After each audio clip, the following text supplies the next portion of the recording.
Hi, welcome everyone to the PFF webinar, Diversity in Research. We are so glad that you can join us today for this important topic. We have a wonderful panel of presenters, experts in this space, and we hope that you provide questions and engage in the discussion.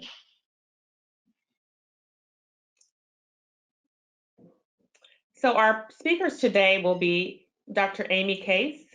Amy Case is a PFF Senior Medical Advisor for Education and Awareness. She's also at Piedmont Healthcare in Atlanta.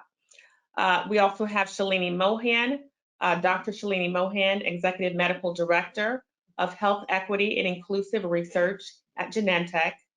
And finally, we have María Nápoles, PhD, Scientific Director in the Division of Intramural Research at the National Institute on Minority Health and Health Disparities. Welcome. Just a brief bio of me. I will be moderating the session today. Also keep in mind that the session is recorded. We will post the recording to YouTube at a later date. I also want to point out to you that there's a handout section that you can go through and download following today's presentation. So just a quick medical disclaimer. None of the information contained in this presentation is for your direct medical purposes. It's for informational and educational purposes only. It is not intended to be a substitute for professional medical advice. Make sure you always consult your personal physician or healthcare provider with any questions you may have regarding your specific medical condition. And with that, I would like to introduce Dr. Amy Hajari Case. Dr. Case will be speaking on behalf of Amy Olson, who could not join us today.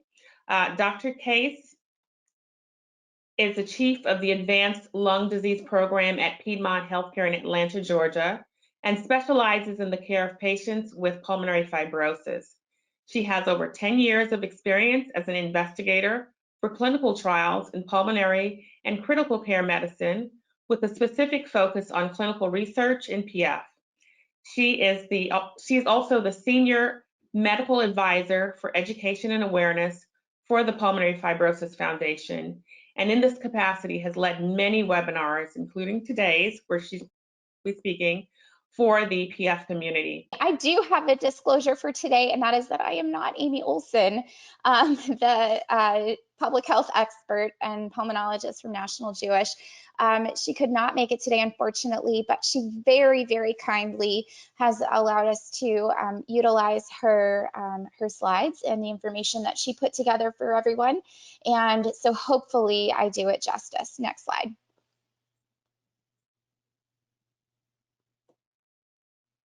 So I'm just going to lay the groundwork today for the rest of the discussion and try and convince everybody here why this is important to research and particularly important to the pulmonary fibrosis community. So there are lots of knowns and unknowns in pulmonary fibrosis, not just IPF, but other types of pulmonary fibrosis, particularly how it impacts minority populations. Next slide, please. This is just a brief outline of what we're going to talk about. I'm going to give you some real concrete and familiar examples of where we can see and hopefully internalize how a lack of diversity or understanding of diverse populations can affect how developments and research in different populations. So we'll give you some real touchable, understandable examples here.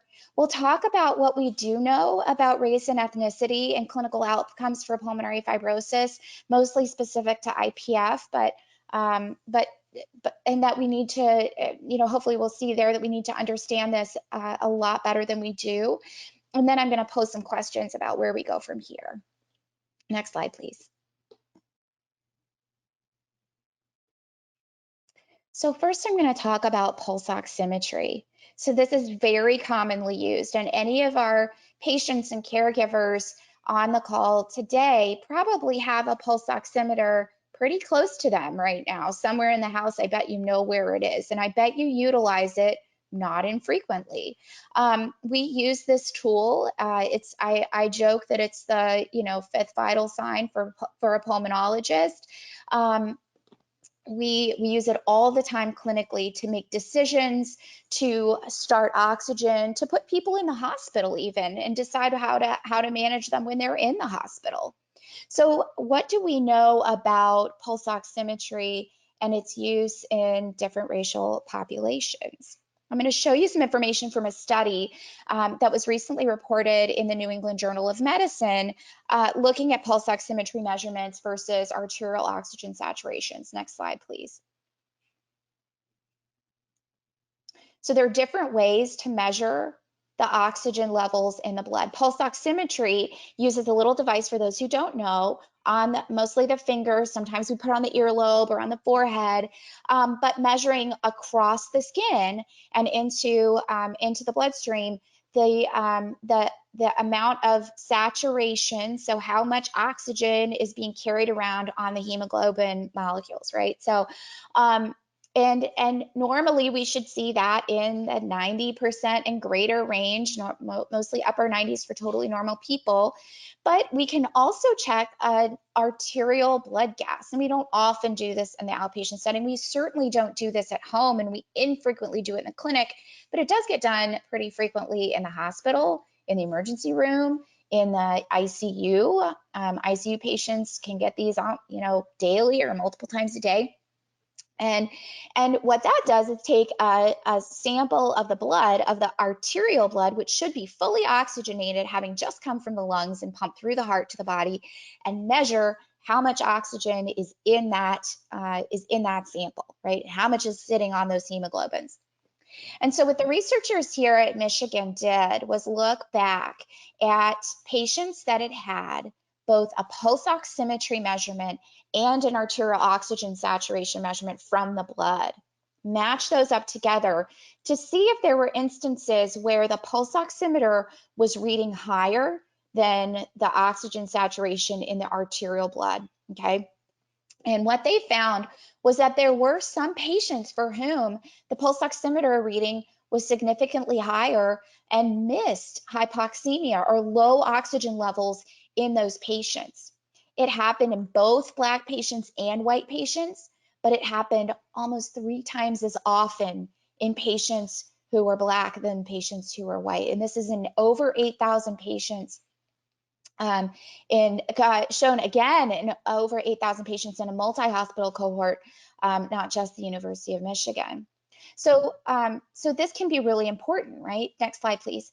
We make clinical decisions on the basis of this information, and that doesn't mean that pulse oximetry is always inaccurate in darker skin, but that the risk of that being the case is much higher in patients that have darker skin.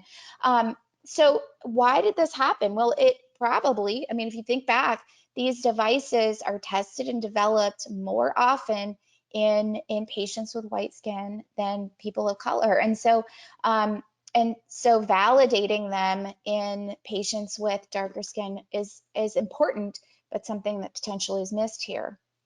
The FDA actually issued a warning recently, and there is a caveat to this. The FDA warning specifically mentioned not FDA approved pulse oximeter devices, so ones that were over the counter that you can get at the drugstore or on Amazon or get a Groupon for, and warning people that these shouldn't be the only piece of information used to make clinical decisions, but that we also have to take into clinical context, but they can be good and useful tools that we shouldn't abandon. We should understand that there are some limitations when the oxygen saturation gets low, and that we should not ignore other signs and symptoms of low oxygen levels because we find that those readings are reassuring. But these studies, however, were done in hospital setting with pulse oximeters that were ostensibly, validated and approved by the biomed departments in these hospitals. So there is probably a problem beyond just the not FDA approved tools. Next slide, please. So let's talk about something else that most of our patients are familiar with, and that is spirometry. So spirometry, if you don't know, is a pulmonary function test. Again, like fourth, fifth, sixth vital sign for a pulmonologist, right? We hardly make any clinical decisions without some measure of lung function. And we follow forced vital capacity particularly closely in patients with pulmonary fibrosis because it's a marker of progression. Or disease stability or response to a therapeutic intervention. So spirometry is super important. Spirometry measures are based, so the normal values, I'm going to use my air quotes if you can see my picture, but the normal values for spirometry measures are based on norms that were measured in volunteers that were normal and non-smokers, and they are normalized for age, height, gender, and race, okay? And so next slide, please. What we know is that when we plug in those modifiers into our normal values and come out with those that information, and your pulmonary function test report will plot out the absolute value of the FEV1, which is how much you blow out in 1 second, and the forced vital capacity, which is how much air you can blow all the way out. When you blow all the way out, keep blowing, keep blowing. That'll come out in a liter, in a measurement in liters, right? So, you're like, 1 liter Coke bottle or whatever, that's a liter. And it'll report out the number of liters, 2 point whatever, 3 point whatever, for FEV1 and FVC, okay? And then you'll get a ratio, and you've got a bunch of other measurements that, we don't pay as close attention to, but it gives you tons of measurements. And then you'll see the column that says actual, predicted, and that's predicted based on, again, age, height, gender, and race, and then a percentage, your value as a percentage of the normal value. And usually we give people like 20% wiggle room to call that normal, because there's some variability. Not everybody is made like a clone exactly the same. So those are your percent predicted values. But look what happens when you apply that race modifier. Is it just the normal values for Black people are different than those for white people and people of Asian descent and Hispanic. I want to go back. There we go. If you plot those out, the same absolute measurement, so 3.5 liters of FEV1 in a Black 40-year-old man who's 6 feet tall is 91% of what is predicted, because his normal value that measured in the NHANES 3 is lower than in the corresponding patient who is white, 40 years old, and 6 feet tall with an FEV1 of 3.5 liters. That is 78% of predicted. So the doctor is going to look at that and say, and the patient's going to look at that and say, the white patient's going to say, whoa, something's wrong. My FEV1 is not normal. There must be a problem here. On the other hand, the Black patient and that person's doctor is going to say, oh, you know what, you may be short of breath, but your FEV1 is 91%, so that's probably not the problem. Or is it, right? What if that's not true? Next slide, please. What if there are other factors other than the color of the person's skin, right, that determine what is happening in those people who are measured to come up with these normal values? So social determinants of health, environmental exposures, things like that that aren't quantified here and that we don't and can't reasonably control for, that affect some demographic groups like Black people, or in this case it was African Americans, this was in a US population, differently than whites, okay? Now there is one study that suggests that when you look at Black patients and white patients with the same FVC, not percent predicted, but the same FVC, that the mortality is the same. And that Black patient may have had a 95% predicted FEV1, but the white patients was 78% predicted.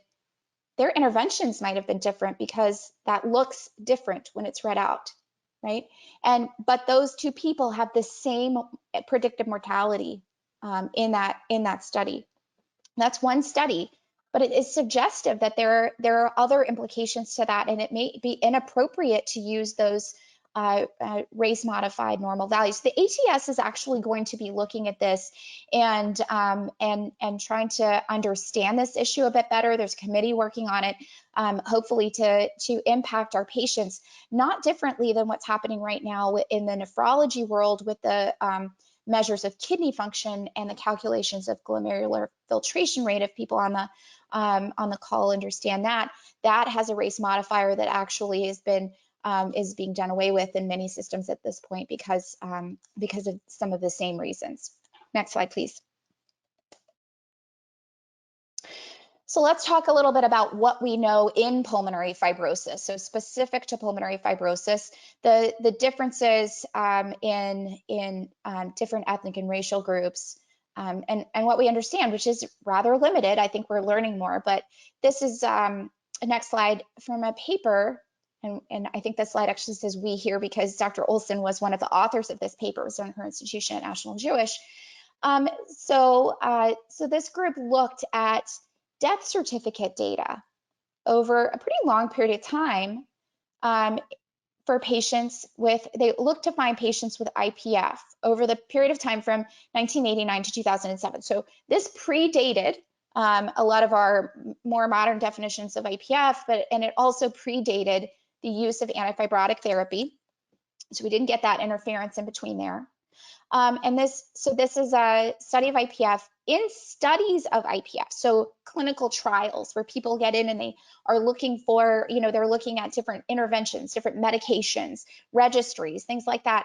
White men make up the vast majority of those subjects, out of proportion to who actually has the diagnosis. Even more, even though it seems to be more common in white men, the patients of other ethnicities and women are underrepresented in those studies. So this study in particular looked backwards at death certificates where the decedent had IPF listed on their death certificate. So it's over 250,000 patients over this time period, which is kind of long. And white patients made up 87% of those patients with IPF who had died in that time period. More of them male than female.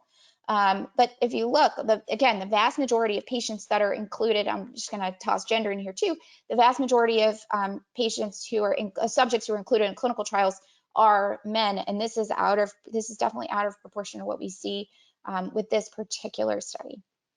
Next slide, please. Now that said, while controlling for age and gender, the effective race was a significant predictor of dying with IPF in that cohort.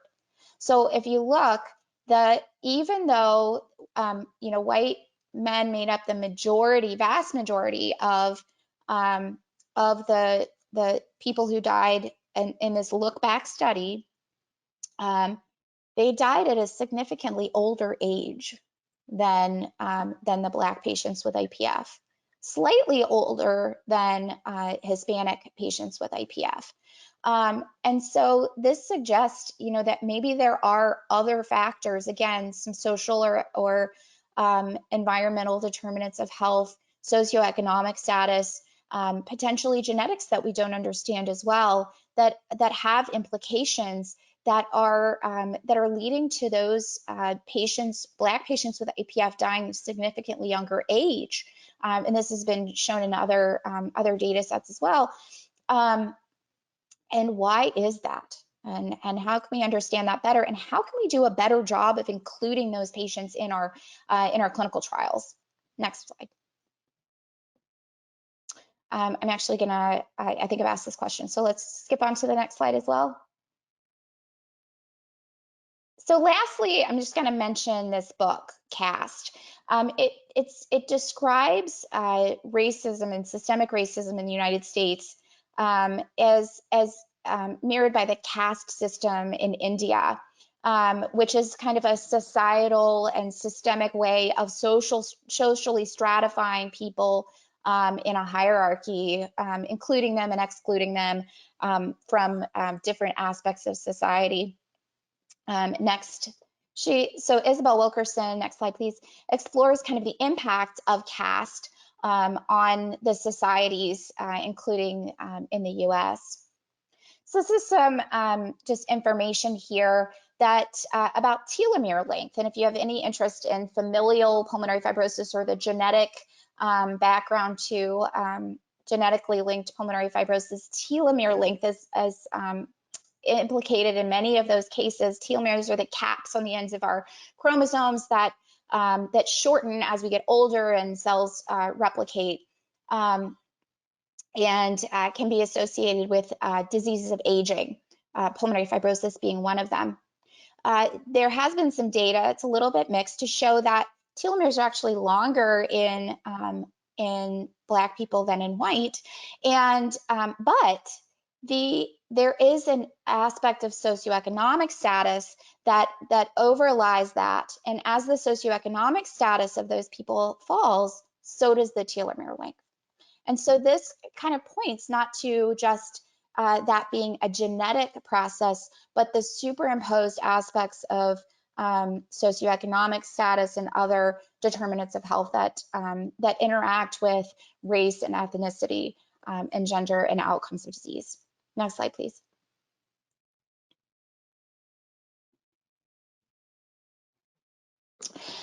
So to wrap this up and hand this off to my esteemed fellow colleagues here that are going to talk a little bit more about these the application in research, we talked a little bit about examples of testing that we use very commonly to determine outcomes and make treatment decisions that that affect people and are measured in people differently. There are differences noted between different races and ethnicities in IPF, and how do we use this information to better design our research trials, recruit a diverse population, and understand the disease better. And I agree with Amy. She made this statement here that healthcare really has to do better in addressing race and ethnicity and gender and socioeconomic status in our research and in the broader society. So thank you very much. And I think I'm going to hand this back to Junelle, who has a question. Wonderful. Thank you so much, Amy. Before we shift to our next speaker, we want to offer a poll question here, just to engage the audience and see where you are. The first poll question, I'm going to launch it now, and you'll have an opportunity to click one of the options. Give it a few seconds here.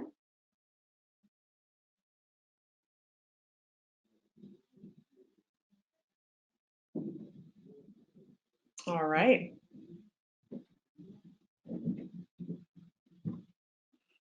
So a few more seconds. And also, if you have any questions, please feel free to put it into the question box. Any concerns about the platform or technical issues, you can chat to us directly and we'll answer your questions. So I'm going to close the poll. All right, and you will be able to see the results here. It looks like the majority of you said all of the above, with 8% promoting trust in study results, 3% better and safe treatments, and then 2% better participation rates. Actually, it's all of the above. We found that increased diversity in clinical research improves participation rates. We get faster and less expensive trials, better and safer treatments, and it promotes trust in those study results. We're going to get into a little bit more detail with our next speaker, María Nápoles. So María Nápoles, Dr. María Nápoles, is the scientific director of NIMHD's Division of Intramural Research. As the first Latina named to the position at the National Institutes of Health, she oversees the executive direction and scientific leadership for the entire intramural research program at the NIMHD, with a focus on population health, with an emphasis on social, behavioral, and clinical research while utilizing the robust basic science environment at NIH.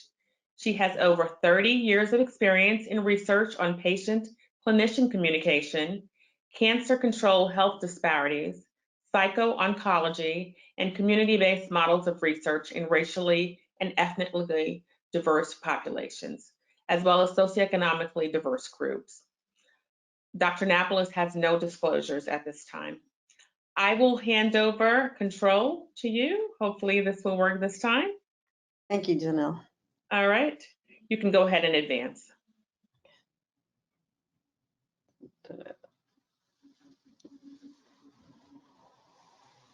I'm trying, but it's not moving. Okay. All right, well, thank you everyone for the opportunity to present today, and I'm excited to be here. Let me go ahead. Yeah, I'm trying to advance, but it's not working, so please, next slide. I'll just use a prompt.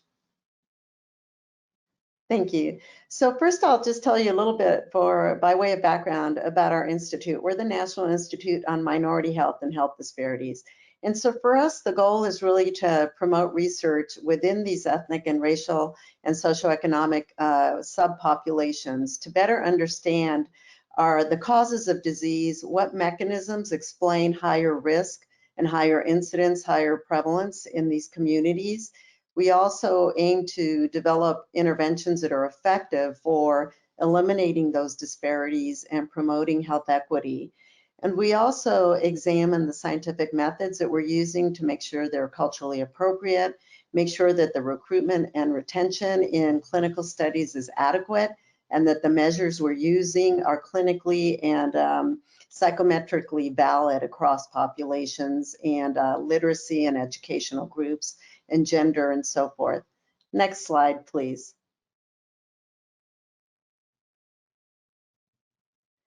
So our mission statement for our intramural program, which is a research that's actually done within our institute, as opposed to the research that we fund in academic health centers and so forth, are that we want to be innovators in population, community, social behavioral, clinical, and epidemiologic and genomic sciences to improve health equity and the health and well-being of vulnerable populations, broadly defined. Next slide, please.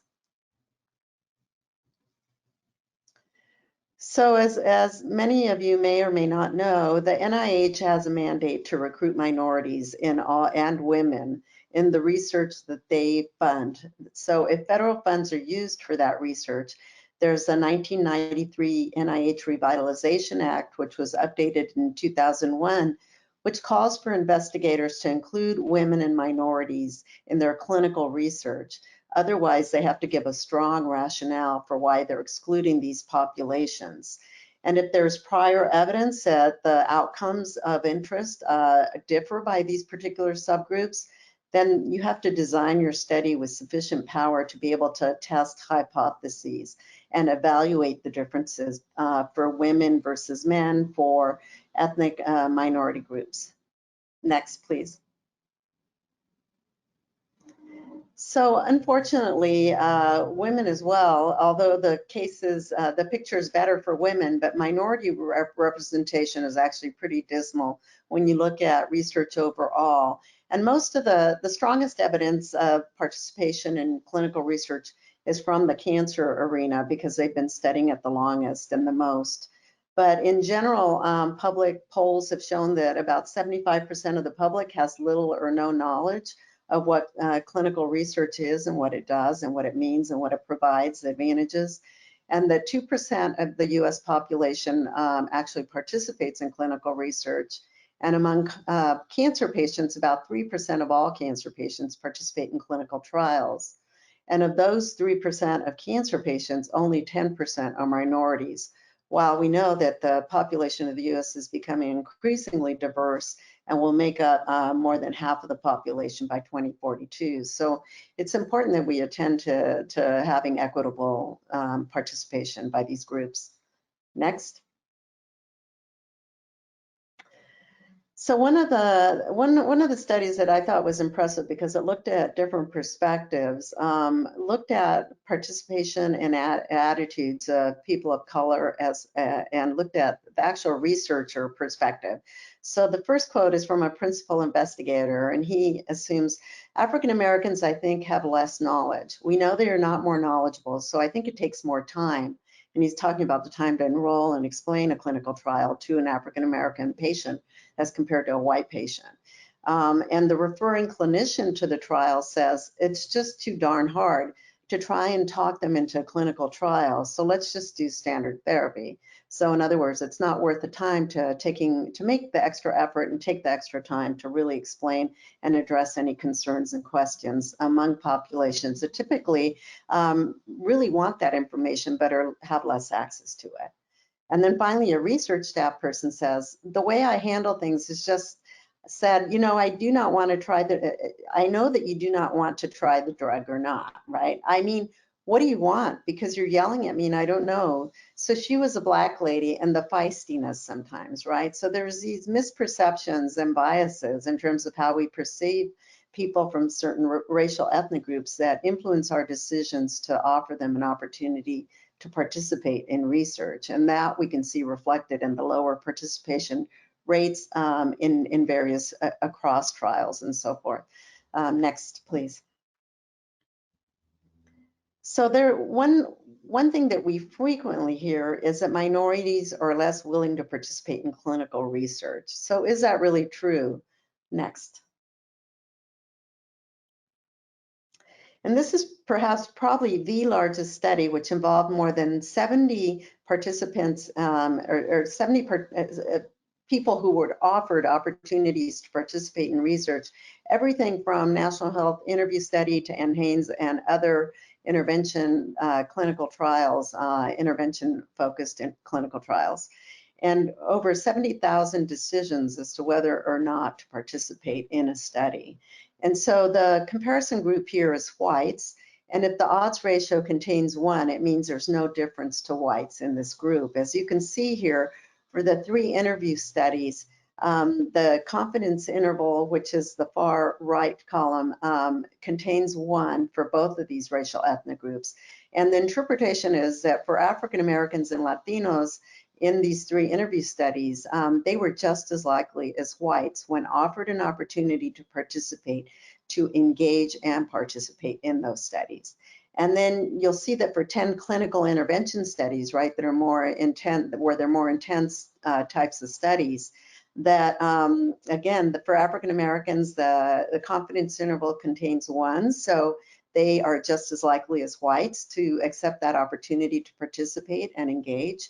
And for Latinos in intervention studies, and this evidence applies and has been shown in other studies as well, they're actually more likely to participate than whites if they're offered the opportunity. Next.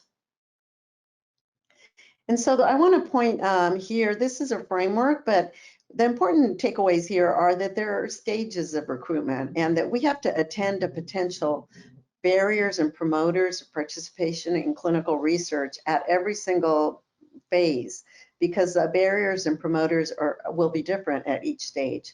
So one is awareness, right? And that has implications for educating people and increasing awareness, informing them so that they can make an informed decision about whether or not they want to participate. And then we have to offer them a culturally appropriate and understandable, comprehensible opportunity to participate that addresses their concerns.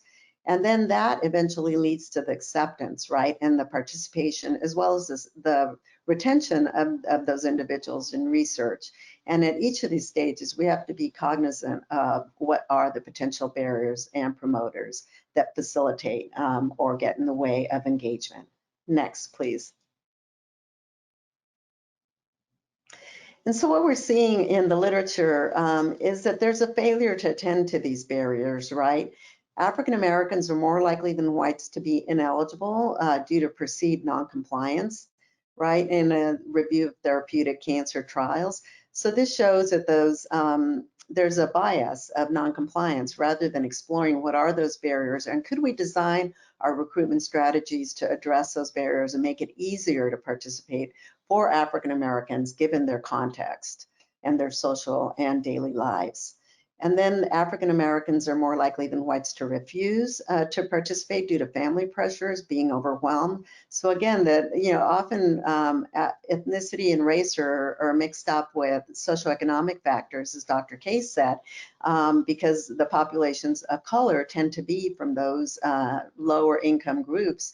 They're often faced with financial hardships and things going on in their lives that initially may discourage them from saying yes to an invitation unless you make it easy for them to participate. And then there's views that, as we talked about, as I showed you before from some of those quotes, that minority patients are risky because they're non-compliant or more likely to drop out of a longitudinal study. Next, please. So what works to enhance representation? Next, please. And what I'm going to show you is a synopsis of the evidence, what we know from actual studies that have assessed the effectiveness of different strategies by population subgroups, right?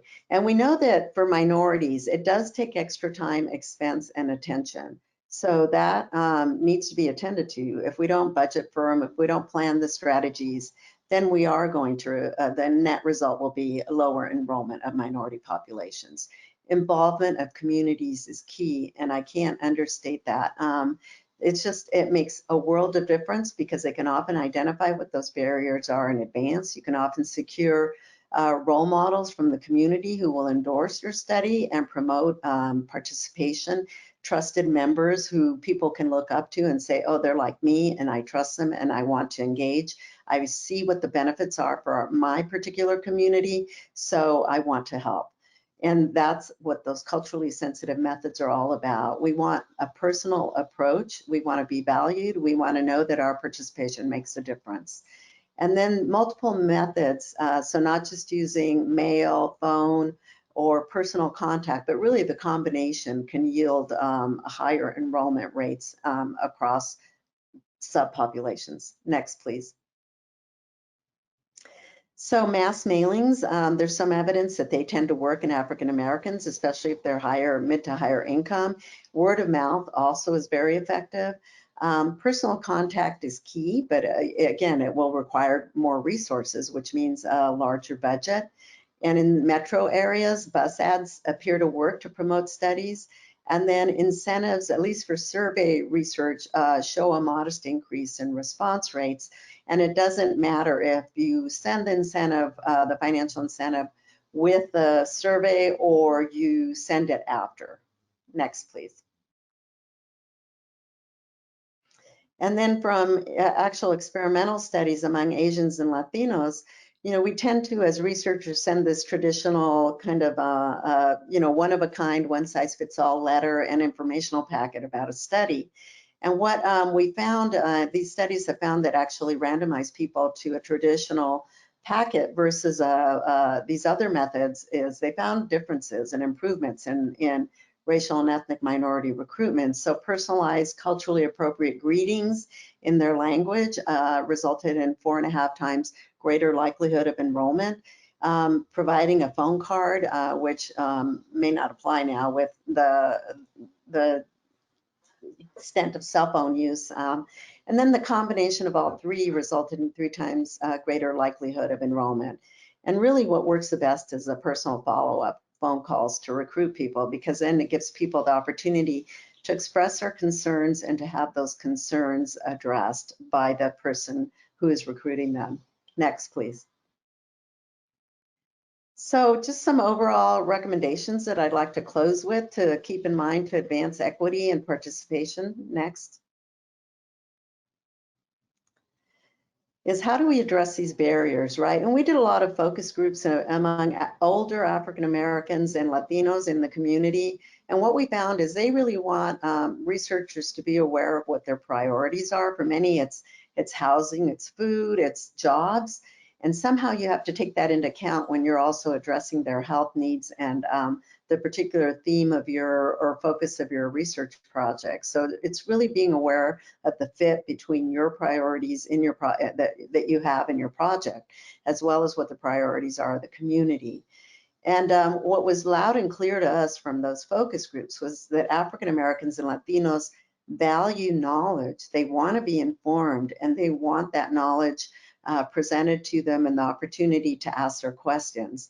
And there really is a sense of altruism to participate in clinical research, as long as they know what the outcomes, what the direct benefits are for them and for their communities. And they'll ask you that, you know, what's in it for me, what's in it for my community, and be prepared you have to be prepared as a researcher to answer those questions.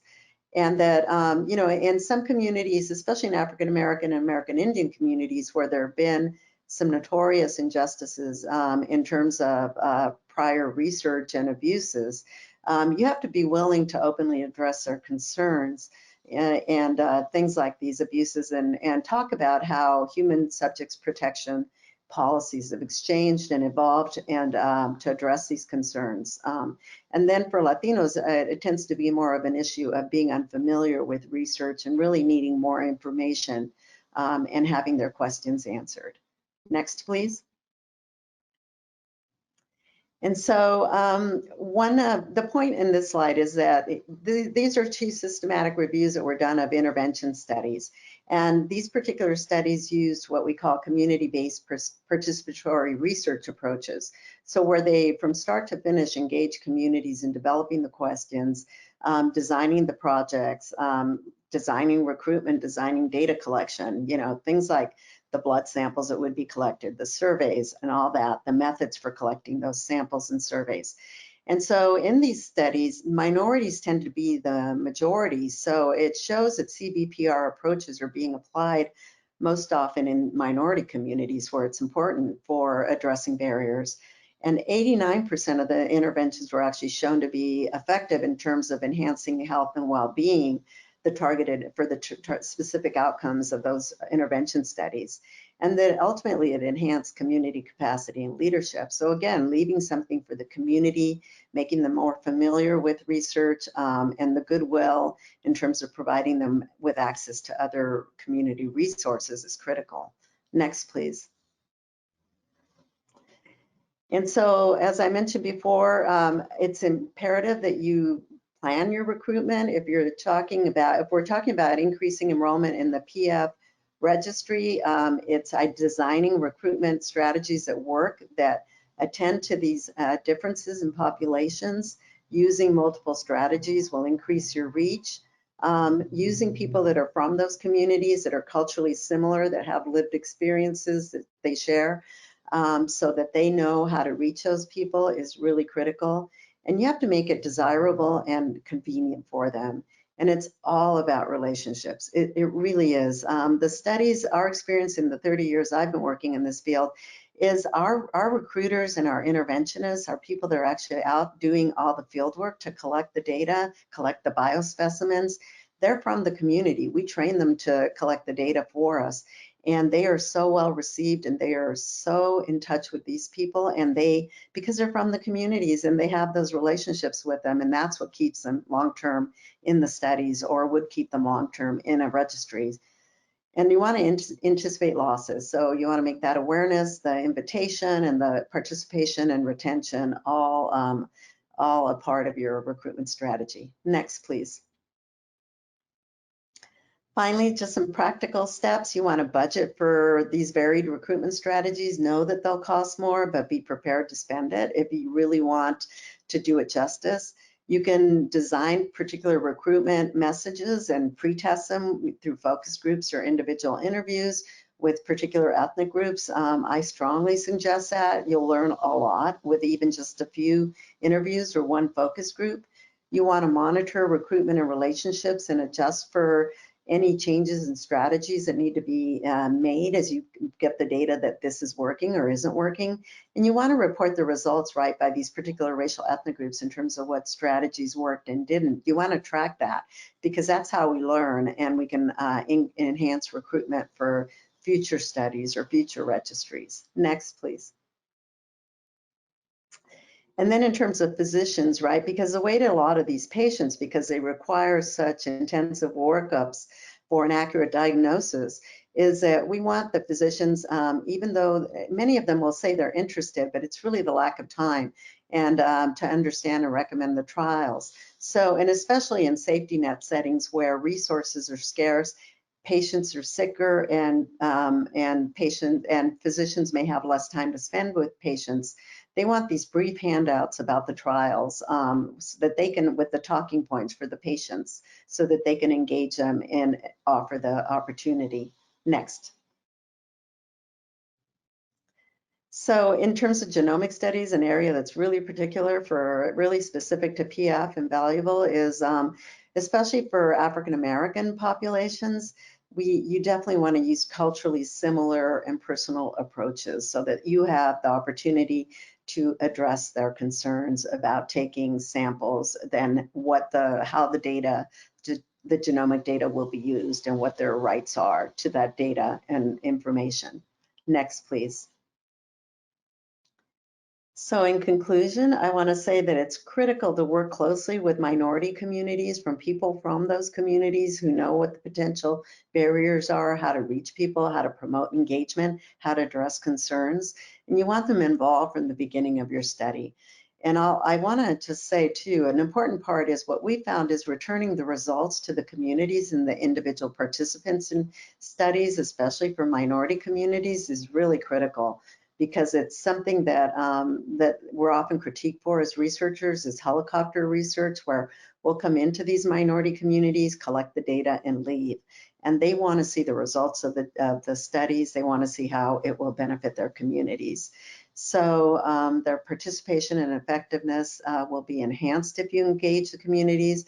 And finally, it gives you more evidence on which to base further translation of any interventions and to sustain those interventions in those communities, since you will have the communities on board from the beginning.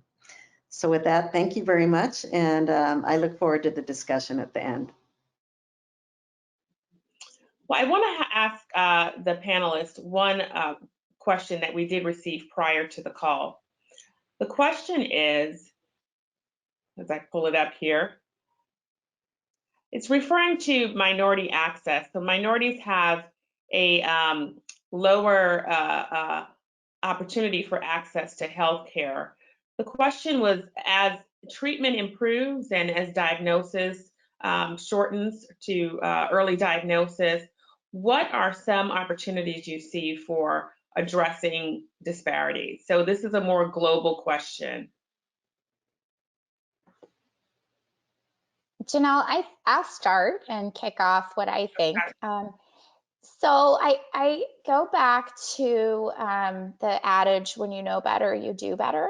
I think that this is certainly a focus for the foundation moving forward as we're moving into our next phase of strategic planning, the planning for the next phase of the PFF Registry, which is going to be incredible and very inclusive.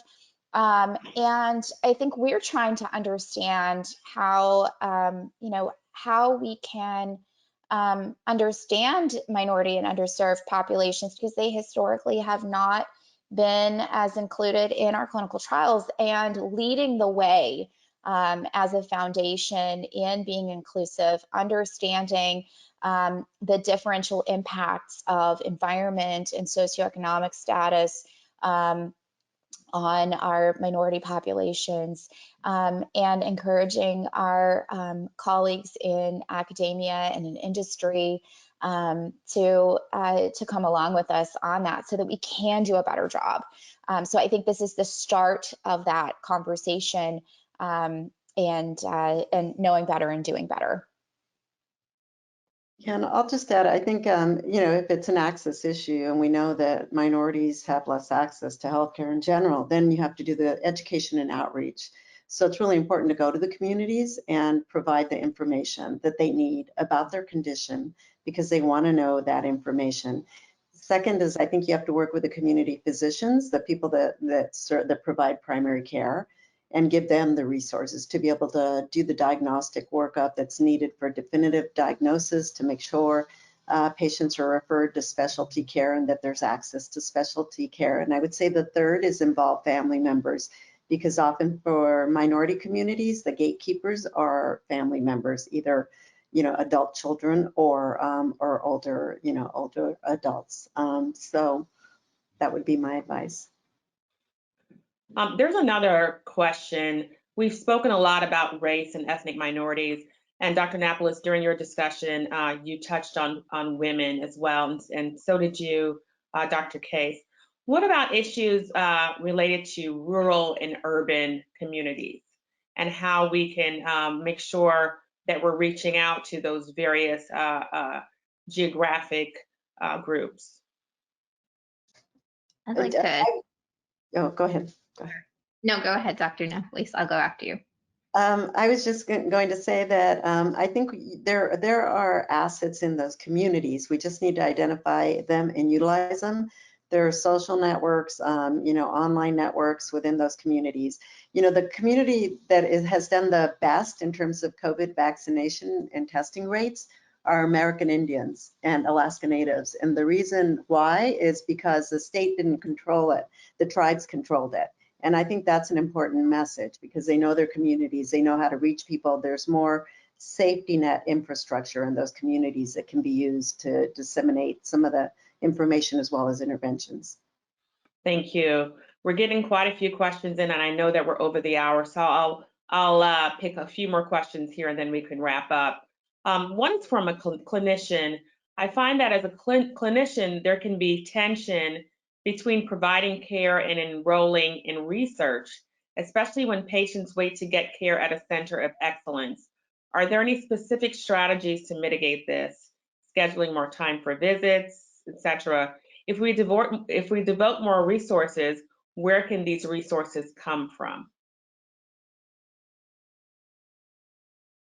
Let me know if you want me to repeat the question. I can start on that, and I completely empathize with this and understand it is can be very challenging. If you are at a center that has a research coordinator team, that can be very helpful to delegate some of the more time-consuming responsibilities to. But I would encourage people, particularly in the area of pulmonary fibrosis, to consider research opportunities not as extra, but as part of the care of the pulmonary fibrosis patient, because we don't have the best answers for these patients. We don't have the best therapies. Nobody thinks that what is on the table is really optimal for our current, the current landscape, and we're always trying to learn more. So I do think that where it is possible, we should consider those opportunities as just part of the care of the patient. And it takes time. These patients are already, the visit can take longer from the clinician side than some more straightforward types of care, but it is very important to those patients. And so that's kind of how I approach it, but I agree. And I'd love to hear from the other members of the panel. I'll just add, just from the patient perspective, in all the research we've done on clinician-patient interactions, it's really about the physician demonstrating a genuine interest in the patient. And I think that bridges everything. But the providers also have to have the resources and the time, right? So I showed a slide that it's really having the tools. So if you have some informational materials that have talking points that are easy and quick to address with a patient in the context of a clinical visit, I mean, that can certainly be a tremendous help to clinicians, as well as other resources either within the clinic or knowing about resources within the community that could address, where you could refer patients to address their potential barriers, if it's housing, transportation, or other things that may impede their ability to participate.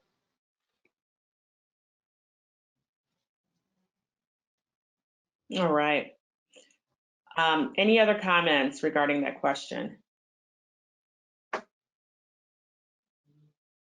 Okay, we are past the hour, 10 minutes over the hour. In fact, we have a lot of other questions, and we'll try to look at that, and respond separately offline. We want to wrap up today's session. Thank you so much for joining us. There was a question about how to participate in the registry. We are actually having a webinar next month on the registry. The registry is being expanded to include the clinical portion, which we currently have. Enrollment will resume for that this fall. But the bigger piece is the community registry, which will be open to individuals, patients, family members, caregivers, and even lung transplant recipients. That will be open to the entire community outside of the care center network in rural and urban settings. We will launch that later this spring. We have a sign-up form that will launch later this month, actually in April. We'll open our website and we'll have information on how to sign up and get more information about the registry. Thank you everyone for joining us. Thank you panelists. Thank you attendees. We've enjoyed this hour. Have a rest of your day. Have a good rest of your day. Thank you so much. Thank you. Thank you.